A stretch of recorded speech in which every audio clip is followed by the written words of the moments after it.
Salam, hörmətli tamaşaçılar. Din və Cəmiyyət verilişi efirdədir. Bugün son zamanlar çox aktual olan, xüsusilə son illərdə həmişə gündəmə gətirilən bir məsələ haqqında, yəni Azərbaycanda radikal cərəyanlar barəsində söhbət edəcəyik. Əlbəttə, mövzu çox genişdir. Ona görə də bu mövzunu verilişimizdə mərhələli şəkildə tədricən araşdırmağa çalışacağıq. Bugün isə radikal cərəyanların Azərbaycana gəliş səbəbləri və Azərbaycanda uğur qazanmalarının əsas səbəbləri haqqında danışacaq. Qonaqlarımızı sizə təqdim edirəm. Bugünkü qonaqlarımız Azərbaycan Respublikası Dini Qurumlar İşi üzrə Dövlət Komitəsi sədrinin müavini Siyavuş müəllim Heydərov və Bakı Dövlət Universiteti İlahi Fakültəsinin müəllimi Aqil Şirinovdur. Mən sizi salamlayıram. Verilişimizə xoş gəlmişsiniz. Siyavuş müəllim, gəlin verilişə giriş olaraq belə bir mövzu haqqında tamaşaçılarımıza bir qısa məlumat verək. Azərbaycanda son illərdə dövlət-din münasibətlərində hansı işlər görülüb, hansı uğurlar əldə edilib, dövlət-din siyasəti Azərbaycanda hansı istiqamətdə həyata keçirilir və dini sferada, dini mühitdə hansı müsbət yeniliklər müşahidə olunur? Bu barədə bir qısa məlumat verək tamaşaçılarımıza. Buyurun. Aydındır. Bildiyimiz kimi dövlətimiz dünyəvi dövlətdir. Konstitusiyaya görə din dövlətdən ayrıdır. Azərbaycanda dini etiqad azadlığı bilirsiniz ki, müvafiq normativ aktlarla tənzimlənir və bütün dinlərə, bütün onun daşıyıcılarına bərabər hüquqlu münasibət göstərilməkdədir. Azərbaycanda insanların etiqadının, inancının həyata keçirilməsi üçün bildiyimiz kimi hər bir şərait yaradılmışdır. Onlarla meçidlər, sinagoglar, kilsələr təmir olunmuş, tikilmiş, insanların istifadəsinə verilmişdir. Bir sözlə Azərbaycanda bu istiqamətdə dövlət tərəfindən çox böyük işlər görülür. Hətta digər ölkələrdən fərqli olaraq maddi yardımlar göstərilir. Bir sözlə hər bir şərait yaradılmışdır. Burada mən bir məqamı qeyd eləmək istəyirəm. Ulu öndərimiz Heydər Əliyevin bir kəlamını yada salmaq istəyirəm. Dinimiz milli mənəvi sərvətimizdir. Bildiyiniz kimi, gördüyünüz kimi bu çox dərin məna daşıyan bir ifadədir və dövlətimizin də bugünkü siyasəti də məhz bundan qaynaqlanır, bunun əsasında qurulur. Və insanlara bu sahədə dövlət tərəfindən hər bir diqqət, qayğı göstərilir. Bu şəraitdən bəzi qüvvələr var ki, onlar sui-istifadə edərək Azərbaycanın milli mənəvi dəyərlərinə, milli maraqlarına zidd cərəyanların Azərbaycanda yayılmasına cəhdlər göstərirlər. Əlbəttə, bu məsələlər dövlətin nəzarətindədir, dövlətin aidiyyəti qurumlarının nəzarətindədir və belə hal olduqda zəruri tədbirlər görülür. Azərbaycanda ümumiyyətlə dinin yeni şərait bütün dünya ölkələri üçün nümunə olacaq bir vəziyyətdədir və təsadüf edir ki, dəfələrlə vurğulanıb ki, Azərbaycan tolerantlıqda dünya ölkələrindən nümunə ola bilər.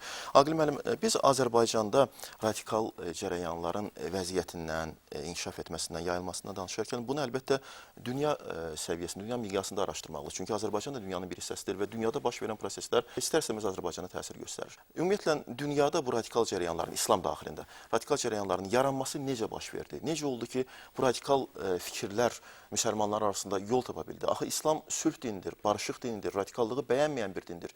Niyə bu cərəyanlar, niyə bu fikirlər İslamda yaranmağa başladı?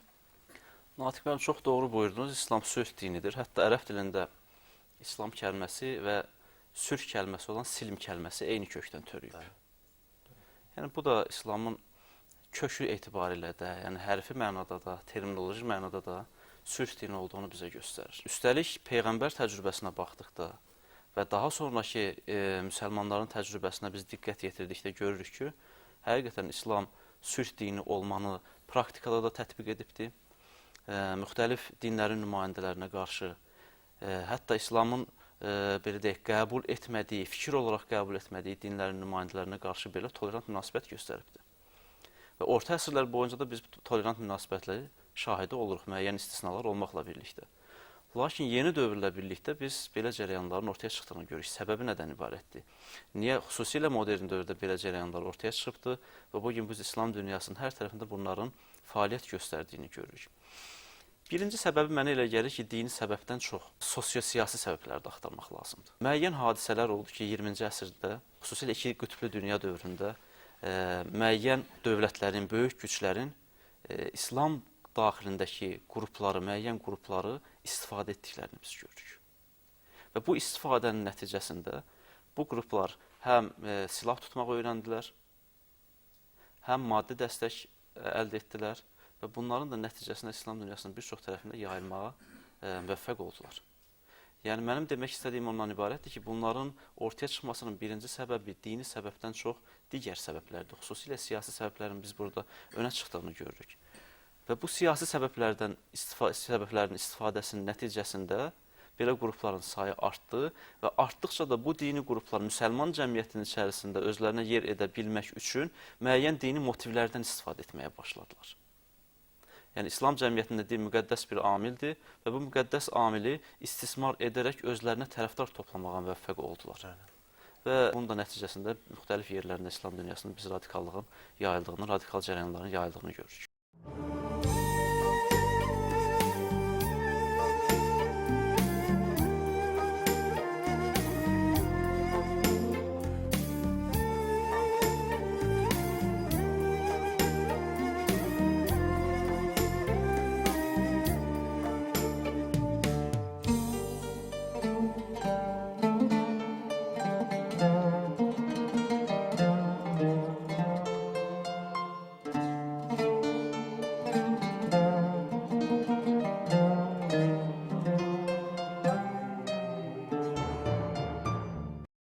Çavuş müəllim, gəlin Azərbaycan mühitinə qayıdaq. Azərbaycanda dini istiqamətdə, dini mühitdə radikal cərəyanların, radikal fikirlərin yaranması hansı dövrlərə gedib çıxır bunun tarixi və necə oldu, hansı bir şəraitdə bunlar yarandı, hansı dövrdə bunlar Azərbaycana ayaq açmağa və Azərbaycanda uğur qazanmağa başladılar? Bəli, burada Aqil müəllimin qeyd elədiyi kimi Sovetlər dönəmində yəni ki, dini fəaliyyət, ümumiyyətlə radikalların fəaliyyəti yasaq idi, mümkün olmayan bir şey idi.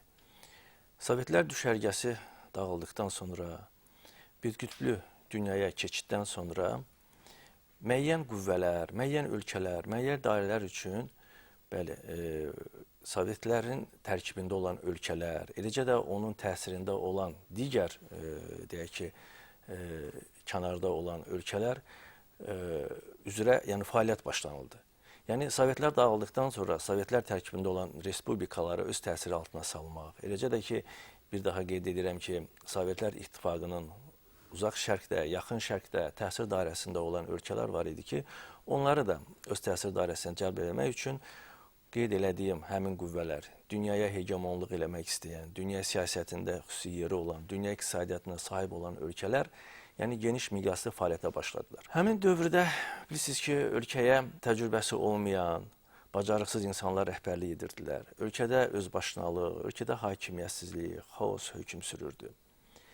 Həmin dövrdə vətəndaş müharibəsi artıq genişlənməkdə idi. Bildiyiniz kimi Qarabağ müharibəsi genişlənmişdi. Külli miqdarda qaçqın, köçkün əmələ gəlmişdi, meydana gəlmişdi. Sosial problemlər var idi, ideoloji sahədə boşluqlar var idi və təbiidir bu fürsətdən həmin qüvvələr istifadə edərək öz ölkələrindəki mövcud dini, siyasi modellərin Azərbaycana ixracına başladılar. Və həmin dövrdəki mövcud o dediyim şərait məhz onların belə bir geniş miqyaslı fəaliyyəti üçün zəmin yaratdı. Və həmin dövrdə həmin dövlətlərdən Azərbaycana təbii müxtəlif örtüyü altında, burada iqtisadi örtüyü altında, hətta diplomatik örtüyü altında, dini örtüyü altında müəyyən qüvvələr, müəyyən qruplar Azərbaycana gəlməyə başladılar ki, onların da əsas hədəfi, əsas məqsədi, yəni ki, Azərbaycanda sosial bazalarını genişləndirmək və Azərbaycanı öz təsir dairəsinə salmaq. Bəli, Azərbaycan coğrafi mövqeyinə görə, yeraltı, yerüstü sərvətinə görə, insan kapitalına görə onlar üçün bir yağlı tikədir. Məhz buna görə də həmin dövrdə bir yarış başladı. Deyərdim, savaş başladı ki, kim daha çox Azərbaycanda təsir dairəsinə malik olacaqdır. Və həmin dövrlərdə əlbəttə yüzlərlə dediyimiz həmin o qüvvələr müəyyən örtülük altında fəaliyyət göstərməklə yanaşı, yerli qüvvələrin, yerli mənbələrin hazırlanmasına xüsusi bunlar önəm verirdilər. Və bizim bir çox vətəndaşlarımız aldadılaraq, müxtəlif bahanələrlə həmin ölkələrə aparılırdı. Həmin ölkələrdə dini təhsil adı altında həmin şəxslərə, həmin ölkənin öz dövlət quruluşu, öz siyasi baxışı, dini modeli onlara təlqin olunurdu. Və belə deyək, onların icraçıları hazırlanırdı. Bu məsələ əlbəttə həmin dövrdə genişlənmişdi. Həmin gənclər hətta həmin ölkələrə çıxarıldıqdan sonra dini təhsil altında onlara eyni zamanda hərbi təlimlər keçirilirdi. Mən bunu dəqiq faktlara söykənib qeyd edirəm ki, hərbi təlimlərin də elə bir xüsusiyyətləri var idi. Hətta bəzən hüquq mühafizə orqanlarına, xüsusi xidmət orqanlarına xas olan vərdişlər onlara aşılanırdı. Gələcək din xadiminin nəyinə gərək idi ki, gecə döyüşləri, gündüz döyüşləri, partlayıcı maddənin zərərsizləşdirilməsi, odlu silahlardan istifadə edilməsi, həmin təhsilə cəlb olunan gənclərdən həmin dövrdə bu hiləni başa düşənlər də var idi, əlbəttə. Qaçıb canlı qutaranlar, qayıdanlar da var idi. Bir qismi qayıtdıqdan sonra özü könüllü olaraq gəldi, özünü təslim verdi, həqiqəti danışdı, başlarına gələn hadisələri danışdı.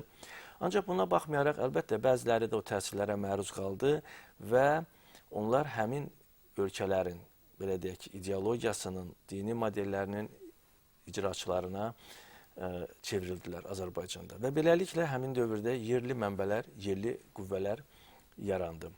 Adətən bir şey deyim sizə ki, bax belə təsirlərə məruz qalan insanlar daha çox saf insanlar, təmiz insanlar olur.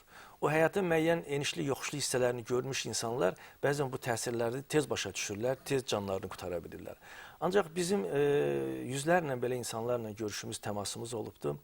Və doğrudan da görmüşük ki, onlar doğrudan da aldadılıblar, öz təmizliyinə görə, saflığına görə bax, bu təsirlərə məruz qalıblar. Bir məqamı da qeyd edeyim ki, bu xüsusilə əlbəttə 90-cı illərin əvvəllərində müşahidə olunurdu ki, onlarla əcnəbi din xadimləri Azərbaycana gəlirdilər. Və məskunlaşırdılar müəyyən şəhərlərdə, rayonlarda, kəndlərdə və güya ki, İslam dininin təbliği məqsədi ilə gəlmələrini bəyan etməklə güya ki, İslamın tədrisi ilə məşğul olurdu. Həmin dövrdə o gəlmiş din xadimləri nə marağı var idi ki, yəni ki, adi bir din xadimi gəlsin Azərbaycanda bu missiyanı həyata keçirsin, bizə yardım etsin, bizə kömək etsin və yaxud da bizə dini öyrətsin. Bax, götürək ayda bizim hər hansı bir din xadimimizi, ən ranklı din xadimimizi götürək. Bunun belə bir ixtiyarı, gücü, belə bir imkanı varmı ki, götürsün çəmədanını, getsin hansı bir üçüncü ölkəyə, orada Azərbaycan modelini təbliğ eləsin. Bunun nə maddi imkanı, nə gücü buna çatmaz. Ona görə oradan bura pənah gətirənlər, yəni ki, necə deyərlər, bizim o dırnaq arası dostlar mı deyək onlara, bizə kömək eləyənlər mi deyək onlara, onların gəlişini də bizim insanlar başa düşməlidirlər ki, bunlar öz, necə deyərlər, öz hesablarına gəlməyiblər, özləri, öz vicdanları qarşısında, yəni bizə kömək eləmək üçün gəlməyiblər, bunları göndəriblər. Və bu göndərməyin də arxasında bax, böyük niyyətlər, böyük məqsədlər durubdur. Bunun arxasında nə durub, nə məqsəd durub, nə üçün bunu ediblər, nə üçün bu milyonlarını xərcləyiblər, bizim namimizə mi xərcləyiblər, bizim gəncləri ilahətçi eləmək naminə mi bunu xərcləyiblər, yoxsa ki, bunlar hansı məqsəd üçün bunu ediblər, bunu biz yaxşı bilirik. Yəni, təsəvvür edin, bizim bir gəncimizi çıxartsınlar üçüncü ölkəyə. Onun təhsil haqqı pulsuz, yeməyi pulsuz, yaşaması pulsuz, hətta onlara cib xərcləri belə verilməklə bu qədər bunlara xidmət göstərilirdi. Yəni, bunu edirdilərsə, bunu əgər bizim xalqımız naminə edirdilərsə, bunu nə üçün dövlətdən gizlin edirdilər? Nə üçün bunu eyni zamanda hərbi təlimə cəlb etməklə həyata keçirirdilər? Bizim gənclər də əlbəttə gərək bunlar belə şeylərə bilsinlər, başa düşsünlər. Yəni, ümumiyyətlə belədir də, din məsələsi tarixən həmişə olubdur ki, bir vasitə kimi istifadə olunubdur, müəyyən güclü ölkələr, hegemonluğa iddialı olan ölkələr tərəfindən din amilindən həmişə bir vasitə kimi istifadə olunubdur. Bugün də biz bunu görürük, bugün də biz bunu müşahidə edirik və bugün bu daha qabarıq, daha təhlükəli formada həyata keçirilir. Bizim vətəndaşlarımız xüsusi ayıqlıq, sayıqlıq göstərsinlər. Bizim sual-cavab rubrikamızın vaxtı gəlib çatdı. Ənənəmizə uyğun olaraq biz tamaşaçılarımızı maraqlandıran suallardan birini hər həftə ekspertlərindən birinə ünvanlayıb ondan cavab istəyirik. Gəlin birlikdə sual-cavab rubrikamızın bugünkü buraxılışını izləyək. İnformasiya əsrində yaşayırıq. Bugün qibləni tapmaq üçün gerçəkdən bir çarəsizlik anında deyilik. Amma bəzən insanın dirəndiyi, çarəsiz halları da olur. Qiblənin necə tapılmasının şərri üsuluna bugünkü sualda belə cavab verməyə çalışacağıq. Allah Rəsulunun aleyhissalatu vesselamın məktəbində oxuyan əshabı bu şəkildə qibləni tapmağa çalışardı. Öncə qiblə üçün təbii ki, fiziki ərazi, coğrafi mövqeyə nəzər yetirirlər. Əgər yaşanılan yer tutalım ki, ağaclarla əhatə olunmuş meşəlikdirsə, onun şimal, qərb, cənub bölgəsini tapmaq üçün təbii ki, mamırlara diqqət yetirilir. Mamır hansı tərəfdədir? Buradan yola çıxararaq qibləni tapmaq mümkündür. Və yaxud da bəzən həşəratların, xüsusən qarışqaların yuvalarına diqqət yetirilir. Qarışqaların yuvası daha çox torpaq şimal bölgəsinə çıxarılır. Oradan bir nəticələrə gəlmək olur. Eyni zamanda səmaya baxıb, səmada ulduzların düzülüşü olaraq xüsusən süd yolu qalatkasının istiqamətindən tapmaq mümkündür. Qiblənin tanınması üçün təbii ki, müsəlman ölkələrində məscidlərin minaləri, məscidlərin istiqamətləri çox önəmlidir. Eyni zamanda dünyasını dəyişmiş insanların yatdığı, uyuduğu torpaq, qəbirstanlığın istiqamətindən dolayı qibləni tapmaq mümkündür. Eyni zamanda günəşin təbii ki, çıxıb batması yönündən də qibləni tapmaq mümkündür. Bir də təbii ki, hər kəsin içərisində bir Kəbəsi var. Dünya Kəbəsini tapmaq üçün insan namazını ora yönəlib qılmağa çalışmalıdır. İnsan qəlbinin yəqinliyinə baxacaq. Üzünü hansısa bir istiqamətə yönəldir. Əgər bu istiqamətdə tam yəqinliyi varsa, namazını o istiqamətə yönələrək əda edəcəkdir. Və yaxud da başqa bir ehtimalı ifadə edən müştəhidlərimiz iki ehtimalın üzərində dayanırlar qiblə ilə bağlı. Onların birinin üzərinə dayanaraq namazını əda edir. Başqa bir fikrə görə isə yenə də dörd bir tərəfə qiblə tanınmadığı zaman, bilinmədiyi an dörd bir tərəfə yönələrək namazı əda edər. Artıq bununla da qiblənin tanınması, tamamlanması bu şəkildə gerçəkləşmiş olar.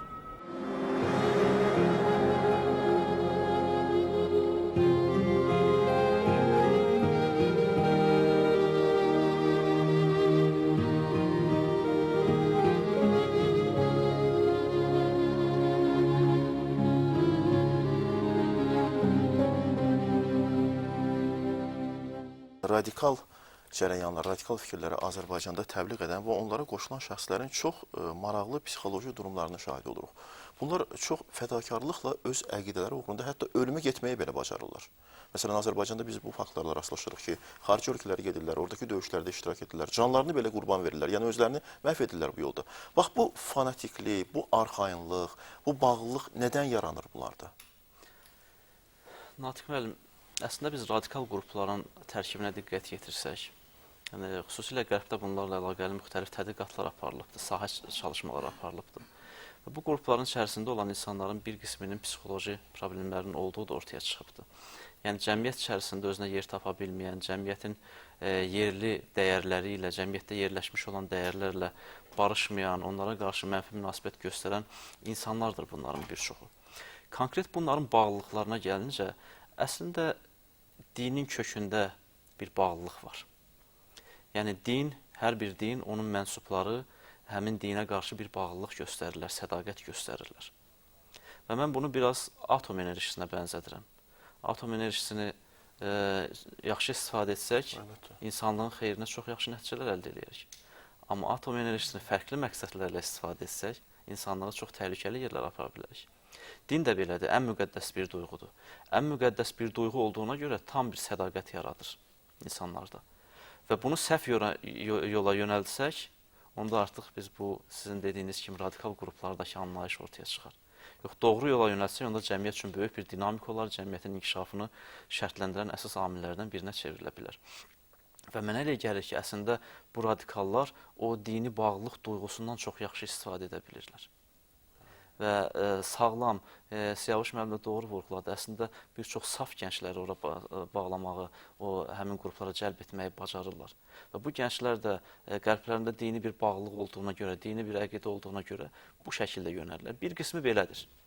Başqa bir qisminə isə biz baxdıqda onların içərisində, bir qisminin içərisində hətta narkotik maddələrdən istifadənin də geniş yayıldığını görürük. Əslində bu dini qruplar üçün yeni bir məsələ deyil. Ta orta əsrlərdən biz müxtəlif qruplardan həşiş istifadə edən, narkotika istifadə edən və bunun vasitəsilə fədakarlıq edib intiharlar tərtib edən insanları biz görürük. Bu amilin də biz əhəmiyyətli olduğunu görürük və bütün bunlar kompleks şəkildə həmin insanların özlərini bu amallar uğruna məhv etmələrinə, öldürmələrinə gətirib çıxarır. Konkret ikinci bir məsələ isə bunların din anlayışındadır mənə görə problem. Bunların din anlayışına, dini düşüncə şəkillərinə diqqət yetirdikdə biz əsasən dinə bunların baxışının çox dar bir çərçivədə olduğunu görürük. Yəni onların gözündə din tamamən donmuş, sabit, heç bir şəkildə dəyişməz prinsiplərdən ibarət bir sistemdir. Bu da məncə onların əsas dini başa düşmələdəki problemlərindən biridir. İkinci başqa bir problemləri dini mətnləri kontekstindən qopararaq anlamalarıdır. Kontekstdən çıxarırlar. Məsələn, Qurani Kərimə biz diqqət yetirdikdə, Qurani Kərimdə Peyğəmbərimizin o dövrdə məcbur qalaraq döyüşmək məcburiyyətində olduğu bütpərəst ərəblərlə əlaqəli enmiş müəyyən ayələr var. Yəni onlarla müharibə şəraitində müsəlmanları döyüşə təşviq edən, onlar çünki müsəlmanlarla döyüşürlər və müsəlmanlara da Allah Taala bir növ təşviq edir onları ki, onlarla döyüşsünlər. Və belə ayələr çoxdur Qurani Kərimdə. Lakin bunun konteksti nədir? Konteksti konkret həmin hadisələrdir. Bugün biz onu kontekstindən qopararaq buna biz səbəb-i nüzul deyirik, yəni nazil olma səbəbi deyirik Qurani Kərimdə və hədislərdə səbəb-i vürud adlandırırıq, yəni deyilmə səbəbi deyirik biz buna. Bunları kontekstindən çıxararaq günümüzə daşısaq və günümüzdə tətbiq etməyə çalışsaq hansı nəticələr əldə edə bilərik?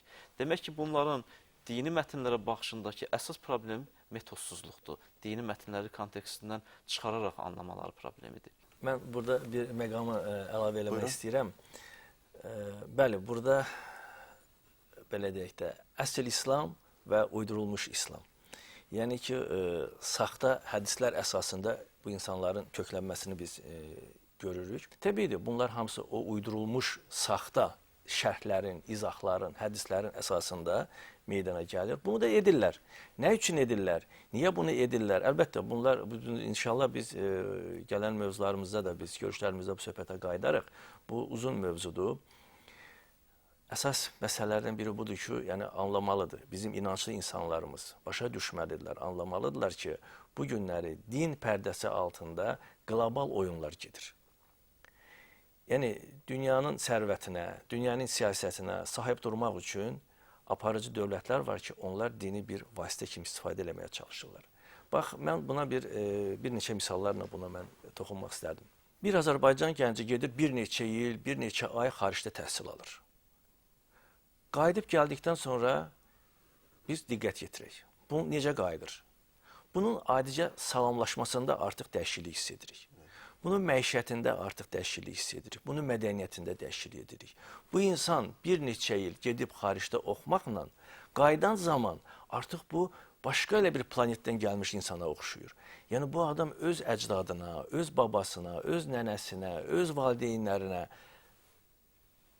onların ruhuna, onların nə bilim, onların olan hörmətinə son qoyaraq bunlar başqa bir ölkənin mədəniyyətinin, başqa bir ölkənin irsinin, başqa bir ölkənin ideologiyasının daşıyıcısına çevrilirlər. Bunlar axı anlamalıdırlar ki, dövlət təhlükəsizliyinə, milli maraqlarımıza ziyan vuran çox ciddi bir işlərlə gəlib məşğul olurlar. Onun mahiyyətinə başa düşürlər, düşmürlər. Bəziləri əlbəttə bunu başa düşmədən gedir, əksəriyyəti başa düşmədən gedir. Bugünkü vəziyyətdə dövlətin bu cürünə qayğısı, diqqəti olduğu bir şəraitdə bu gənclərimizin belə yola düşməsi bizi çox təəccübləndirir. Nə yaxşı onlar bu insanlara verirlər. Onların dediklərində, etdiklərində yaxşı nə var ki, bəli, insanlar onların dalınca gedirlər. Əlbəttə, biz hər bir ölkənin təcrübəsidir, hər bir ölkənin deyək ki, dəyərlərində yaxşı nə varsa bəli götürməliyik. Ancaq bu günləri biz olduğumuzun, yəni kökümüzün, tariximizin üstündən xətt çəkək və deyək ki, indiyə qədər bizim dədələrimiz, babalarımız, əcdadımız səhv olubdur. Yəni səhv ibadət edibdir, səhv yanaşma edibdir. Onlara ataq və biz gedək tamamilə yeni bir ideologiyanın, yeni bir deyək ki, siyasi baxışın daşıyıcısına çevrilək. Görün, bu nə deməkdir? Ona görə bizim gənclər bu məsələdə çox həssaslıqla yanaşmalıdırlar. Bilməlidirlər ki, milli maraqlara, milli təhlükəsizliyimizə xələl gətirə biləcək hər bir şeyə çox ciddi formada nəzarət var. Ona görə bizim əlbəttə məqsədimiz budur ki, gənclərimiz heç də belə bu yad vərdişlərə, bu deyək ki, təzahürlərə məruz qalmasınlar, öz həyatlarını, öz gələcəklərini belə deyək, yox etməsinlər, analarının, atalarının, bacılarının, qardaşlarının gözlərini yaşda qoymasınlar. Bizə nə qədər müraciətlər olur. Analar müraciət edir, atalar müraciət edir ki, mənim oğlumu mənə qaytarın, mənim qızımı mənə qaytarın. Və deyirlər, mənim günahım nədir? 20 yaşında oğlan böyütmüşəm, əziyyət çəkmişəm, gözləmişəm ki, qoca vaxtında mənə xidmət edəcək, bugün mənim oğlumun sorağı gəlir Suriyadan. Yalvarırlar, mənim balamı qaytar özümə. Yəni bunlar Allah qarşısında düzmü hərəkət edirlər? Valideynə qarşı belə münasibətlə düzmü hərəkət edirlər? Bu məsələlər şəriətdən, dindən, ilahətdən uzaq bir məsələlərdir. Yəni ki, Allah Əkbər deyib insan başı kəsmək. Yəni bilirsizmi, bu gənclər başa düşməlidirlər, bunları bilməlidirlər və bəzən bunların belə saydalövlüyü, bəzən belə bir təsirlərə məruz qalması əlbəttə bizi çox düşündürür və biz də bunun səbəblərini araşdırmağa çalışırıq, o boşluqları tapmağa çalışırıq. Agil müəllim yaxşı dedi, bunlar düşünürlər ki, 1000 il bundan qabaq necə olub, elə də olmalıdır. Bilirsizmi, burada biz bir şey unutmayaq ki, hər şey inkişafdadır. Bütün dünya inkişafdadır, bütün ölkələr, bütün cəmiyyətlər inkişafdadır. Bugün demək olarmı ki, biz bunu qəbul etməyək? Biz bu inkişafı qəbul etməyək, 1000 il bundan əvvəl necə yaşamışıqsa elə də yaşayaq. Axı, bu Qurani Kərimdən xəbəri olanlar, bu müqəddəs kitabı oxuyanlar, bəli, orada da elmdən nə qədər deyilir, nə qədər orada vurğulanır. Bəli, bütün nə görürük ki, hamısı yaradana məxsusdur. Yeraltı da, yerüstü də, kainat da, biz canlı varlıqlar da, cansızlar da, dağlar da, sular da, çaylar da, hamısı yaradana məxsusdur. Məgər bu inkişaf da ona məxsus deyilmi? Bu insanlara bu şuuru verən o deyilmi? Bu ağlı verən o deyilmi? Bu kəşfləri, o imkan yaratmasa, o onlara verməsə, bu alimlərimiz bunu kəşf edə bilərlərmi? Mən eşitmişəm, bunu oxumuşam da. Bir sıra qərb dünyasında bir sıra alimlər var ki, onlar Qurani Kərimi dərindən oxumaqla nə qədər kəşflər edirlər. Yəni bizimkilər bunu etməlidirlər. Qurani Kərimin elmi tərəfini, İslamın elmi tərəfini götürməlidirlər. Bu inkişafa qovuşmalıdırlar. Bu inkişafda biz, necə deyərlər, getməklə, bəli, İslamı dəyərləri inkişaf etdirməliyik. Yoxsa bu hərəkətimizlə, bu fəaliyyətimizlə, 1000 il geriyə gəlməklə İslama zərbə vurmuş olur. Biz əgər o İslami dəyərlərə söykənib, İslamın elmi tərəfinə söykənib, biz həyatımızı qursaq, inkişafımı etməz, biz, nə bilim, çox ucalara biz gəlib çata bilərik. Biz çox sürətli inkişaf edə bilərik.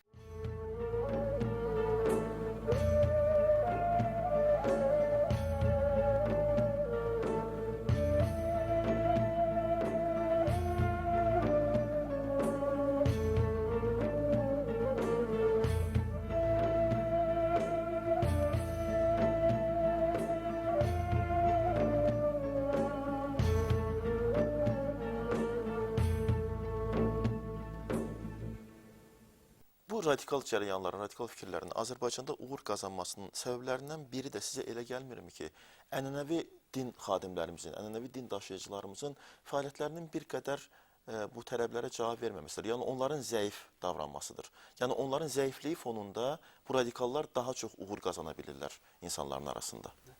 Natiq müəllim, doğru qeyd etdiniz. Biraz əvvəl də sualınızda demişdiniz ki, bunlar niyə müvəffəq olurlar və müxtəlif səbəblərdən bəhs eləmişdik biz bunların.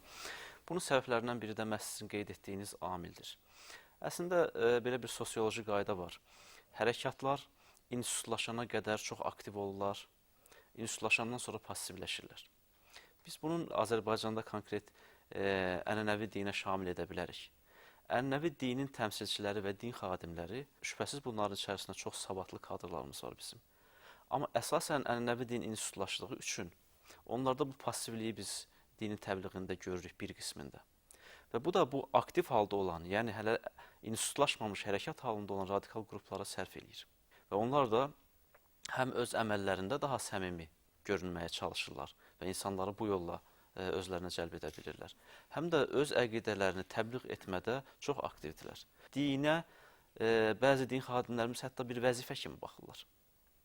Yəni necə ki, həkim xəstəxanada olduğu müddətcə xəstələrinə baxır və daha sonra gəlir evində tamamilə özünün ailəsinə həsr eləyir. Bu din xadimlərimizə belədir. Mən məsciddə olduğum müddətcə din xadimiyəm, müəyyən ayinləri icra eləyirəm, ondan sonrası məni maraqlandırmaz. Və ikinci bir tərəf, bəzi din xadimlərimizdə dini bilik əksikliyinin biz olduğunu görürük. Çox müsbət bir haldır ki, son dövrlərdə bununla əlaqəli müxtəlif kurslar təşkil olunur və bunların daha da savadlandırılması üçün addımlar atılır. Lakin biz biraz əvvəl dediyim məsələdə ənənəvi olmayanları, ənənəvi din xadimlərinin bəzisinin uduzduğunu görürük.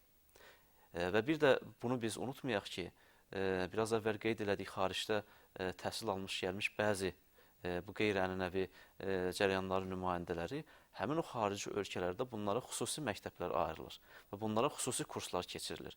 Və bu xüsusi kursların əsas məqsədi də bundan ibarətdir ki, ənənəvi dində hansı problemlər var və ya hansı şeylər problem kimi bunları görürlər, onlara alternativ hansı arqumentlər söylənəcək, bunlarla bunlar təchiz olunurlar və üstəlik propaganda metodları öyrədilir bunlara, dəvət metodologiyası öyrədilir. Və bu metodologiya ilə onlar gəlirlər və gənclərimizi öz torlarına sala bilirlər. Ənənəvi din xadimlərimizin bir qismində isə biz bunu görmürük. Onlar demək olar ki, öz çərçivələri daxilində qalaraq modern dövrə daha uyğun metodologiya, daha uyğun təbliğ metodologiyasını inkişaf etdirə bilmirlər. Çox sağ olun, maraqlı söhbətinizə görə mən sizə təşəkkürümü bildirirəm. Sağ olun. Sağ olun. Biz bugün radikal dini cərəyanların yaranması və inkişafının səbəbləri haqqında danışdıq. Unutmayaq ki, əgər milli mənəvi dəyərlərimizə, eləcə də dini dəyərlərimizə özümüz sahib çıxmasaq və bunları mükəmməl şəkildə mənimsəməsək, hər hansı maraqlı qüvvələr bunları özləri istədikləri şəkildə bizlərə təbliğ edəcəklər. Və unutmayaq ki, bu vətən bizimdir. Dini ayinlərə əməl etsək də, etməsək də. Əgər bu vətəni qorumasaq, ona sadiq olmasaq, onda bəzi xarici ölkələrin təcrübəsini, acı təcrübəsini biz də öz ölkəmizdə yaşaya bilərik. Allah amanında.